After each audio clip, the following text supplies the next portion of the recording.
Une personne qui est sous emprise, pour elle, au début, c'est tout va bien, on est amoureux. Tant que je suis là, au moins, je prends les coups à la place de ma fille. Et finalement, cet isolement renforce le fait que c'est la seule personne sur laquelle on peut compter. Il y a des gens qui ont vécu la violence et qui vivent avec ça en eux. À terme, sur des très longues périodes ou quand c'est très violent, on peut aussi développer des maladies cardiovasculaires ou des maladies auto-immunes. J'ai failli mourir sous les yeux de ma fille en avril 2018 et si j'ai survécu, c'est l'intervention des voisins.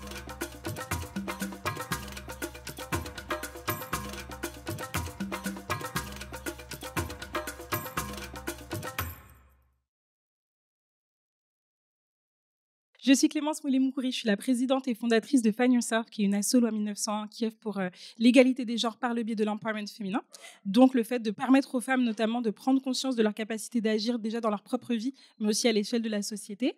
Et parmi les nombreuses actions que nous faisons, il y a ce fameux mois de l'empowerment qui se clôture en fait finalement ce week-end. Parmi les sujets qu'on va aborder aujourd'hui, il y a le sujet des violences, et notamment des relations, les violences dans le cadre de relations toxiques et les impacts que ça peut avoir sur la santé mentale. Donc que ce soit quand on parle de relations toxiques, donc on va parler pas mal mine de rien de relations toxiques dans le cadre des relations amoureuses, mais on sait que ça peut se produire au sein de sa vie professionnelle, dans ses relations amicales aussi, de façon intrafamiliale.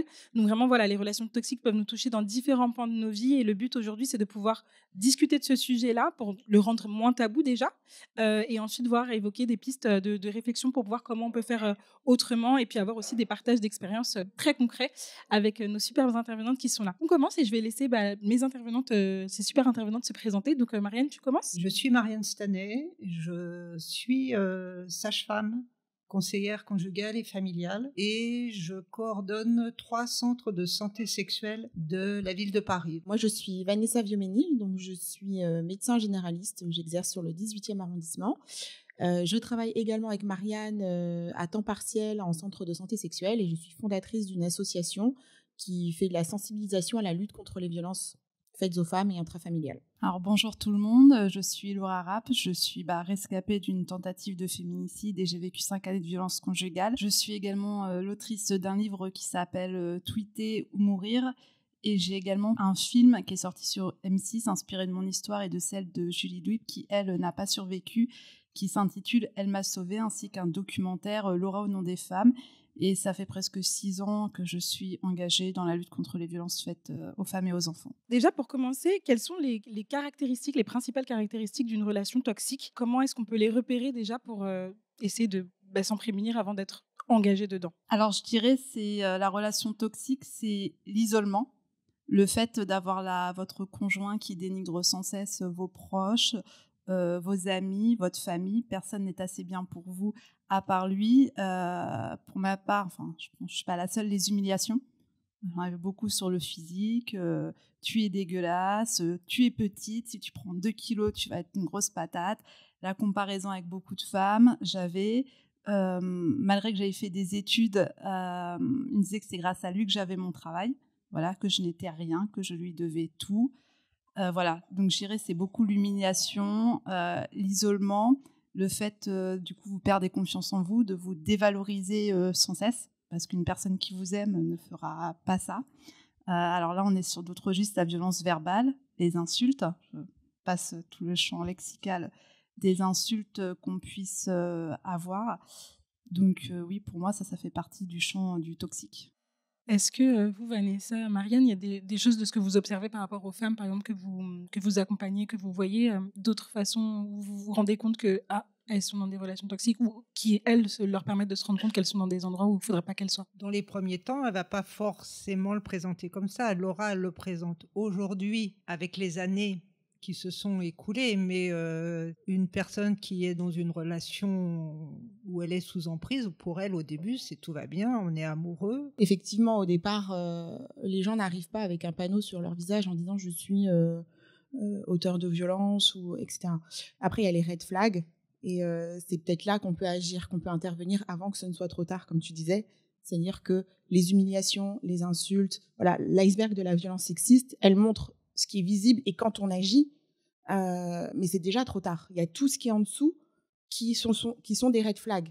Donc ignorer, isoler de la famille, rabaisser, insulter, tout ça, ce sont des indicateurs Et l'entourage, c'est là où l'entourage peut se saisir de ça et en parler, peut-être questionner sur la nature de la relation. Comment ces relations-là toxiques, elles influent de façon concrète sur l'estime de soi et sur la perception qu'on a, sur l'estime de soi, sur la perception qu'on a de soi-même? Moi, je crois, alors comme j'ai dit, quand au bout de 6 ou 7 mois, j'ai emménagé chez lui, ou comme je vous ai dit, c'est monté d'un cran sur des choses vraiment très, très difficiles, des violences physiques très graves.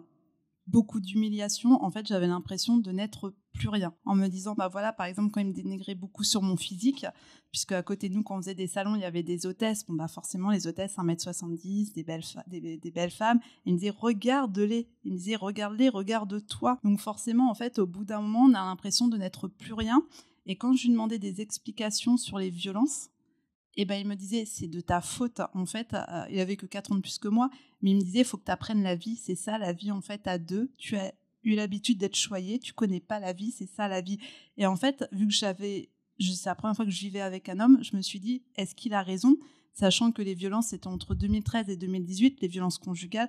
Enfin, voilà, pour ceux qui ont peut-être au moins mon âge un peu plus, en fait, on n'en parlait pas. À part l'affaire qu'il y a eu de Jacqueline Sauvage ou d'Alexandre Allange, il n'y avait rien, même au niveau des médias, des réseaux sociaux. L'explosion des réseaux sociaux, elle date de très peu de temps, il y a quelques années. Donc, il n'y avait personne pour qui s'identifier. Et moi, je ne mettais pas des mots sur des mots. Donc, l'estime de moi, en fait, il l'a totalement cassée. Donc, je ne me disais pas que j'étais une victime de violence conjugale. On voit qu'il y a quelque chose qui ne va pas. Et ça aussi, je pense que c'est aussi une de leurs stratégies de nous dévaloriser parce qu'on a l'impression de n'être plus rien et que eux, en fait, il est comme le centre du monde. Malgré que j'avais un travail, que j'avais un salaire, il y avait quand même un contrôle sur moi en me disant, de toute façon, même toute seule, tu n'y arriveras pas. Et en fait, moi, je le croyais. Je me suis dit, sans lui, je ne suis rien. La tristesse, la dépression, la baisse de l'estime de soi et comment ce sont des stratégies malheureusement communes aux agresseurs, aux auteurs d'agression, pardon. Et finalement, cet isolement renforce le fait que c'est la seule personne sur laquelle on peut compter. On parle de honte et de découragement aussi, parce qu'on ne sait plus vers qui se tourner, sur qui s'appuyer. Et donc, c'est le repère un petit peu dans la nuit. C'est cette seule personne qui est avec nous. Donc oui, c'est assez classique. Après, ce qu'on a détaillé, c'est plus aussi qu'il y a un impact physique, parce qu'on parle souvent du mental, mais il y a aussi l'impact physique que peuvent avoir des violences répétées. Et notamment les insomnies, on sait qu'à terme, sur des très longues périodes ou quand c'est très violent, on peut aussi développer des maladies cardiovasculaires ou des maladies auto-immunes. Donc voilà, ça a un réel impact physique et somatique. Au-delà en fait de l'estime de soi, c'est que ça a un impact sur sa santé et donc du coup sur la qualité de sa vie en fait. Pourquoi est-ce qu'avant ça, c'était même quand tu as pris conscience de la nocivité de cette relation-là, qu'est-ce qui fait que c'est si difficile d'en sortir? Tu as parlé déjà de honte notamment, j'imagine. Est-ce qu'il y a d'autres facteurs qui te faisaient te dire, que tu n'étais pas capable, mais est-ce qu'il y a d'autres facteurs parce que tu avais ta famille quand même autour de toi, je crois? Qu'est-ce qui fait que tu n'as pas pu t'en sortir? Alors, j'ai réussi au bout d'1 an et demi à partir. Donc le matin, j'ai pris 2 gifles de trop et là, je me suis dit stop. Et j'ai un collègue qui était un ami qui m'a dit, tu viens chez moi. Et quand le soir, j'ai dit à mon ex-compagnon que je le quittais, il s'est mis à pleurer. C'est la seule fois que j'ai vu pleurer un de ma vie. Et en fait, je culpabilisais. Je me suis dit, mais en fait, le monstre, c'est moi. J'ai réussi à partir. Et quelques mois après, il est revenu vers moi. Et pour faire la grande synthèse, il m'a dit qu'il était désolé, s'excusait de toutes les violences qu'il m'avait infligées, qu'il voulait changer. Et je me suis dit que dans la vie, on a tous le droit à une seconde chance. Et je l'ai cru. Et du coup, après, on se demande si le peu de violence que vous avez décrit aux autres, ce n'est pas vous, finalement, la menteuse. Finalement, si elle y retourne, c'est que c'était peut-être pas si mal que ça. Et j'y suis retournée. Au départ, tout se passait très bien. Et c'était pas prévu, je suis tombée enceinte. Et là, il était heureux. Voilà. Donc, il était heureux. Et en fait, ça a été de courte durée. Les coups ont repris au bout de 4 ou 5 mois de grossesse. Là, je me suis dit, mais alors pour moi, ça peut choquer, hein. Je sais, déjà de frapper une femme tout court, c'est horrible, mais frapper une femme enceinte, son conjoint, je me suis dit, mais c'est pas possible en fait. Je me dis, mais c'est pas possible d'avoir ça. Voilà. Et en fait, je me suis enfermée dans mon silence. Parce que vu que je disais à tout le monde, regardez, il a changé, tout ça, peut-être aussi le fait d'être papa, voilà, ça va peut-être lui ouvrir une autre dimension, le fait de m'avoir perdue, peut-être que ça lui a fait un déclic. Et en fait, non. Et les violences, en fait, ont continué. Et après l'accouchement, en fait, il n'y avait plus d'excuses. En gros, je lui appartenais. De toute façon, en fait, l'enfant, scellait le lien et tu partiras pas. Et du coup, l'enfant, Voilà, notre fille a fait que c'est le père de ma fille, donc vous tenez jusqu'à la 2e intervention de police, 3e intervention de police où là j'ai eu le déclic parce qu'il a balancé une bouteille d'eau froide sur ma fille et qu'il nous a menacé avec un club de golf sur la tête. J'avais eu le temps d'appeler mes parents. La première fois que je le fais, ils sont venus avec la police. La première fois qu'il se fait, entre guillemets, choper. Et là, je le déclic en leur disant, si je dépose plainte, qu'est-ce qui se passe ? Et là, alors on est en 2017, il y a quand même eu des progrès depuis. Le monsieur me dit, c'est pas bien ce qu'il a fait. Voilà, ma fille, elle est trompée, on le constate. Mais le club de golf, c'est ma parole contre la sienne, il n'y a pas de témoin. Le doute va le profiter. Et la bouteille d'eau froide, pour moi, c'est horrible de balancer une bouteille d'eau froide sur un enfant qui dort d'1 an et demi. Pour moi, c'est une violence. Il m'a dit que c'est pas bien, mais pour la justice, ça n'allait pas considéré comme des coups, donc il n'y aurait pas grand-chose. Il m'a dit que je pouvais déposer plainte. Mais moi, je me suis dit, le jour où je dépose plainte, si je ne suis pas protégée, je suis morte. Alors, ça peut peut-être choquer, mais je me suis dit aussi le fait de rester, parce qu'en fait, il sortait beaucoup la nuit, il s'alcoolisait, et en fait, quand il rentrait, il allait dans la chambre de notre fille. Et plusieurs fois, en fait, j'ai dû m'interposer pour pas qu'il la prenne, donc je prenais les coups. Et je me suis dit, tant que je suis là, au moins, je prends les coups à la place de ma fille. Et parce que je me suis dit, il serait capable d'en obtenir la garde, parce que voilà, il présente bien. Alors, il avait un casier judiciaire dont je n'étais pas au courant. Peut-être ça aurait pu jouer si je l'avais fait avant, mais encore, voilà, vu le travail qu'il avait, à mon avis, peut-être il serait passé à l'as. Mais ce jour-là, je me suis dit, pour ma fille, elle a rien demandé, elle mérite pas ça, et je lâcherai rien. J'ai failli mourir sous les yeux de ma fille en avril 2018, et si j'ai survécu, c'est l'intervention des voisins. Voilà, ils m'avaient enfermée à clé dans l'appartement, je vous passe les détails, et c'est le fait, voilà, je pense même à 1 minute près, j'aurais pas survécu, et c'est les voisins qui ont frappé la porte, qui ont appelé la police. C'est ça qui l'a fait, qui l'a arrêté. Et ce jour-là, j'ai vu la mort dans les yeux de ma fille, et je me suis dit que là, j'allais déposer plainte. Que là, c'était fini. C'était fini, quoi qu'il m'en coûte. Alors, j'ai eu c'est horrible, j'ai eu cette chance qu'il a fait ses 40 heures de garde à vue, que la police, même s'ils n'étaient pas à fond formés, ils étaient avec... Bon, là, voilà, j'ai failli mourir. Donc là, on en était au stade ultime. Donc, c'est cette nuit, hélas, il a fallu en arriver au pire pour partir. Mais c'est vrai que la peur, ce qu'il faut savoir qu'on dit, au-delà de la honte, de mettre des mots sur des mots, parce qu'à la fin, j'en mettais, je voyais bien. J'étais malheureuse, mais j'avais peur pour moi, j'avais peur pour ma fille et j'avais peur pour mes parents. Il y a un climat de terreur, de peur qui s'installe et vous dites comment je vais faire pour m'en sortir. Parce que je sais qu'il y en a qui sont contre la prison, mais quand on est sur ce type d'individu, la prison, en fait, au bout d'un moment, il n'y a que ça, en fait, qui protège, à l'heure d'aujourd'hui, ce type d'individu, du moins un certain temps. Alors hélas, s'il y en a, même la prison, ça leur fait même pas comprendre les choses. Mais je pense que c'est vraiment important de ne pas juger les victimes. Ce que je rajouterais à ces propos, c'est vraiment que l'on respecte la temporalité. Mais pourquoi elle n'a pas été avant pour porter plainte là? Depuis le temps qu'il la tabasse, c'est bon, elle devrait avoir compris. C'est pas aussi simple que ça. Et puis on n'est pas forcément dans le moment où on est prêt à aller porter plainte. Si elle habite au même endroit que l'agresseur, elle va où? Elle retourne avec lui? Comment ça se passe? Donc, il y a tout ça aussi qui est à prendre en compte. Donc, quand quelqu'un qui vous dites pas pourquoi, surtout ne pas se dire pourquoi elle va pas tout de suite porter plainte. Ça, c'est surtout pas. On lui a dit vous pouvez aller porter plainte. Il dit non, je veux pas aller porter plainte. Faire un rappel de c'est possible, mais s'il dit moi je veux pas, je m'en sens pas prête à aller porter plainte, c'est à respecter. Plus que le respecter, c'est aussi continuer à accompagner, continuer à rester dans le sillon en fait, continuer à être autour, continuer à être dans la lumière, parce que justement, c'est l'isolement aussi qui permet aux auteurs d'agression de pouvoir aller aussi loin. Donc, même si on ne comprend pas, on respecte la temporalité et on reste là. En fait, on est là. On reste une oreille attentive, on reste à l'écoute, on reste une épaule qui sera présente le jour où ce sera possible. Parce que, comme disait Marianne, porter plainte, c'est pas la réponse la plus facile non plus. On sait qu'il y a les violences institutionnelles et judiciaires. Donc, ça demande aussi d'avoir de la ressource et de l'énergie pour affronter le système. On a commencé à en parler justement avec les enfants. Quel rôle l'éducation sexuelle et affective peut jouer dans la prévention des violences et des relations toxiques et donc du coup des violences? Il y a ces fameuses séances d'éducation à la sexualité. Je dis fameuses parce que là, on entend beaucoup parler ces derniers temps avec la mise en place d'un programme au niveau de l'éducation nationale. Elles sont quand même pas... C'est pas quelque chose de nouveau, ça existe depuis 1976, je crois que ça a été mis en place.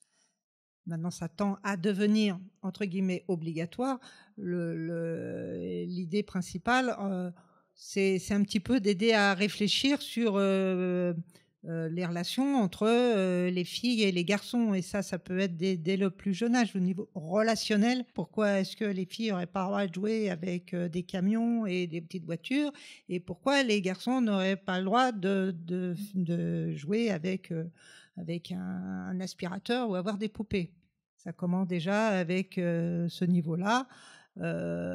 Et ensuite, donc, chacun a son rôle, bien sûr, pour essayer de faire évoluer les mentalités sur justement comment on vit tous ensemble. Tout à l'heure, quand on parlait du système patriarcal, je pense que la génération d'avant, il y avait quand même des cours de couture pour les filles, des cours de mécanique pour les garçons. Voilà.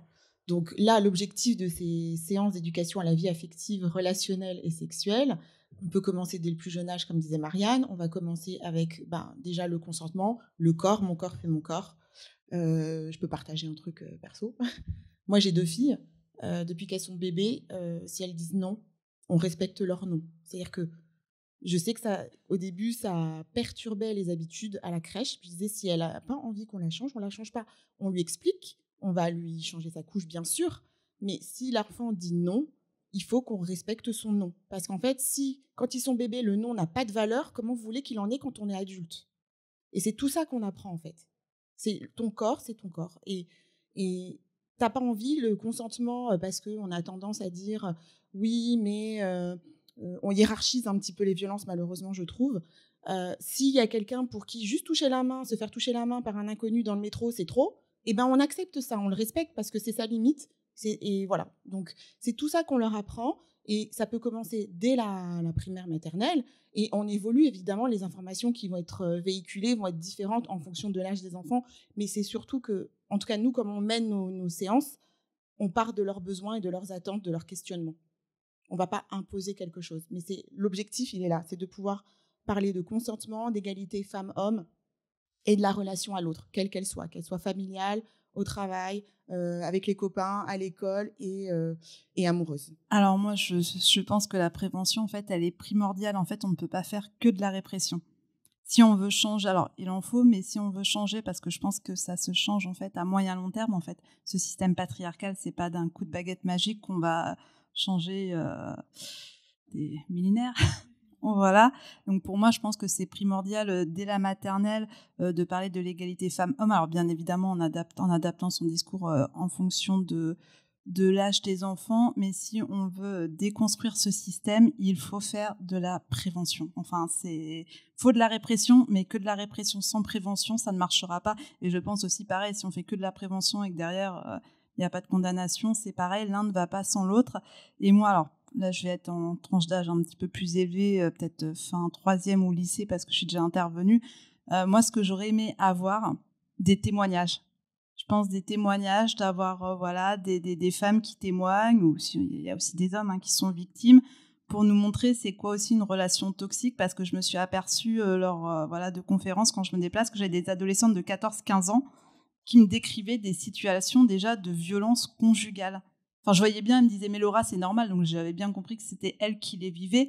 Et en fait, elles ne savent pas ce qui est normal. Souvent, je pense, je ne suis pas la seule, on n'en parle pas forcément tout le temps à son père, sa mère. Tous les parents ne sont pas à l'aise pour parler aussi de ces sujets avec ses enfants. Et parfois, on ne va pas forcément aussi tout le temps écouter. On va dire, oh, il est chiant.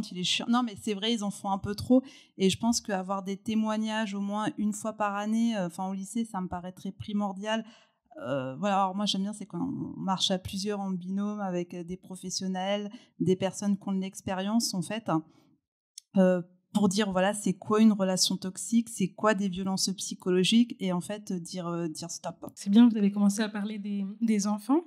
C'est important de parler aussi des violences vicariantes. Est-ce que vous pourriez expliquer ce que c'est que les violences vicariantes et comment elles s'expriment en gros dans le cadre d'une relation toxique et violente? Donc, les violences vicariantes, c'est comment, parce que c'est pas tout à fait pareil, c'est comment, quand on est témoin de violence, on en ressent également l'impact. C'est ce que peuvent ressentir les professionnels comme nous, comme les policiers, les militaires. Quand on est exposé à de la violence, on peut avoir aussi un impact nous-mêmes et des conséquences, un psychotrauma lié aux violences que l'on voit. Mais chez les enfants, c'est différent. Parce que chez les enfants, au sein de la cellule familiale, depuis peu, on parle de co-victimes. Parce qu'on sait que ça a des conséquences sur le développement neurologique, ça peut entraîner des troubles de développement classique de l'enfant.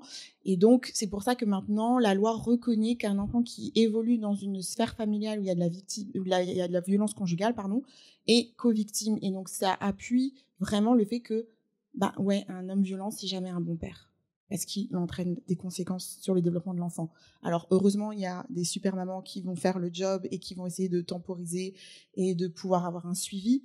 Mais ça n'empêche que s'il n'y a pas ça, s'il n'y a pas cet entourage derrière de professionnels et de survivantes, du coup, il peut y avoir des conséquences à l'âge adulte. L'enfant, parfois, est utilisé comme un objet de chantage, en fait, dans le cas de la relation. Forcément, l'enfant est une arme. Quand vous êtes encore dans la relation, si tu me quittes, je ferai du mal à l'enfant, ou tu n'auras plus la garde de l'enfant. Et après, il est utilisé dans les procédures judiciaires.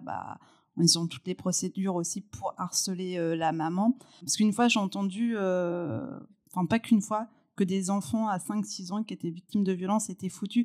Et ça, je veux dire qu'un enfant n'est jamais foutu. C'est ça, n'est jamais foutu. Même s'il y a eu des violences extrêmement graves, violences sexuelles, en fait, ce qu'il faut, c'est extraire ces enfants de la violence, les mettre dans un endroit en sécurité, de l'amour, les protéger avec des médecins, avec un avocat, parce que je suis pour que ces enfants puissent avoir un avocat et distinguer de la maman victime. Et donc, ça a été forcément des années de suivi médical. Je ne vais pas vous dire que ça a été facile. Oui, mais un enfant qui grandit sans père, on l'entend beaucoup sur les plateaux, ça va être un délinquant, ceci, cela. J'ai entendu, fais attention, peut-être ta fille, quand elle sera adolescente, ce sera une prostituée. Franchement, non, mais je ne sais pas si certaines personnes se rendent compte de leurs propos, c'est extrêmement violent. Enfin, ça peut surprendre, mais je vous assure que je l'ai entendu plus d'une fois, que des enfants qui sont victimes, en gros, ce seront des adolescents à problème. Et comme je dis, ce qui compte, c'est pas d'avoir papa, maman, c'est d'avoir en fait un référent. Juste appuyer ce que tu viens de dire, on parle de caregiver en fait. Il faut juste qu'ils aient un caregiver, les enfants, pour pouvoir évoluer correctement. Et sinon, pour reformuler ce qu'on a dit, c'est-à-dire que quand on est dans le sillon de quelqu'un qui est en proie à de la violence conjugale, on reste proche, on continue à écouter, on croit surtout, c'est je te crois, on ne cesse de le voir maintenant, et c'est très important et ça fait beaucoup de bien. Et on peut questionner les besoins, c'est-à-dire que ne pas projeter ce que nous on pense qui serait bien pour elle, mais de quoi tu as besoin là aujourd'hui. Est-ce que c'est juste que je t'écoute? Est-ce que c'est qu'est-ce que je peux faire pour toi, voilà. Est-ce que c'est que je puisse garder ta fille pour que tu ailles faire tes démarches avec les avocats sans qu'elle soit présente? Est-ce que voilà, c'est comment je peux t'aider? Parce que aller faire un tour, aller au spa, enfin voilà.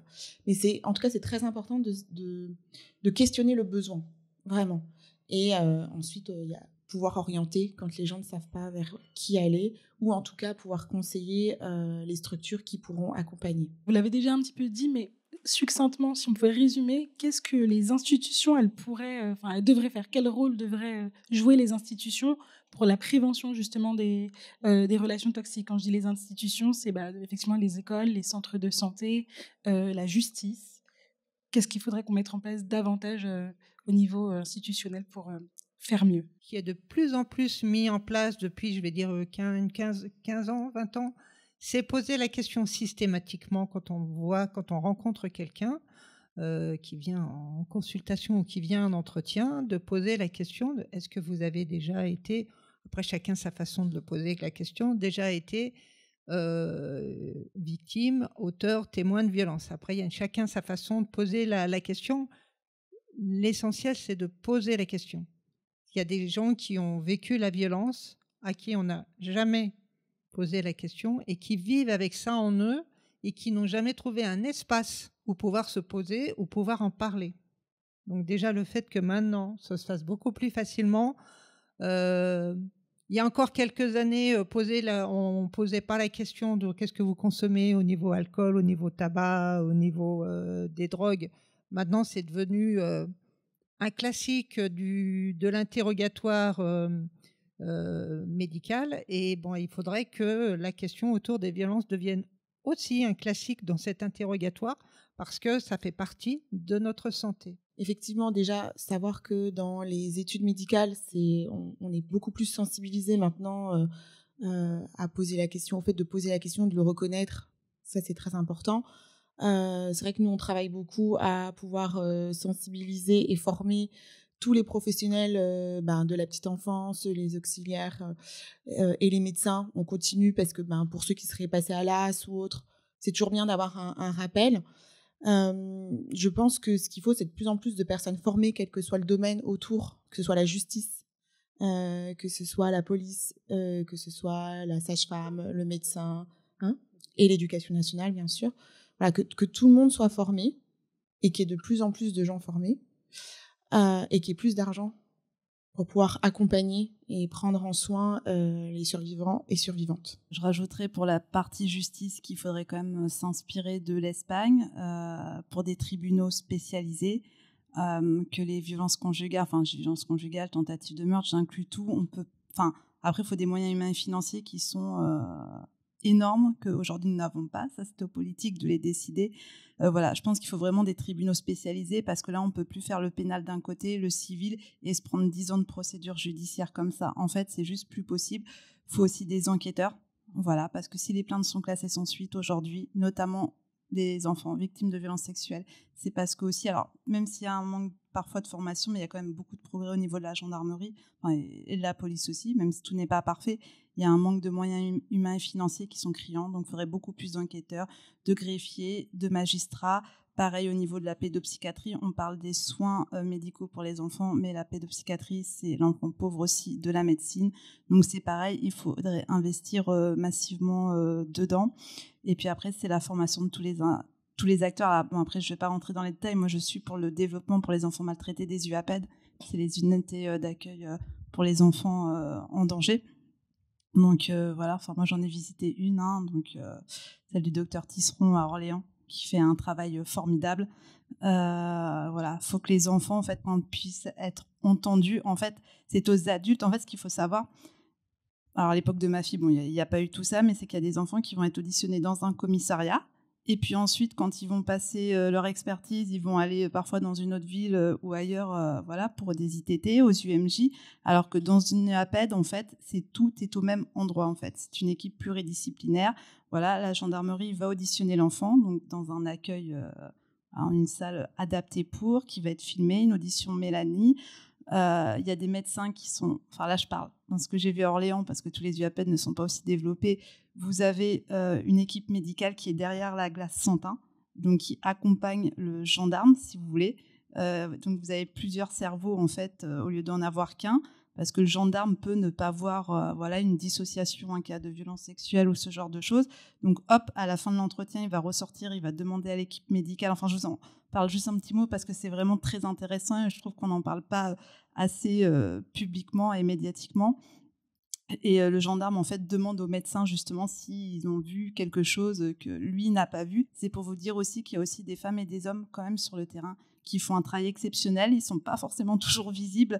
Mais moi, je tenais quand même à leur rendre un petit hommage parce que je pense qu'il n'y a rien de plus dur que d'être en lien, toute profession confondue, avec des enfants qui sont victimes de toute forme de maltraitance. Merci beaucoup d'avoir fini sur cette touche d'espoir quand même. Et merci du coup à toutes les trois d'avoir répondu à mes questions sur ce sujet très important. Merci.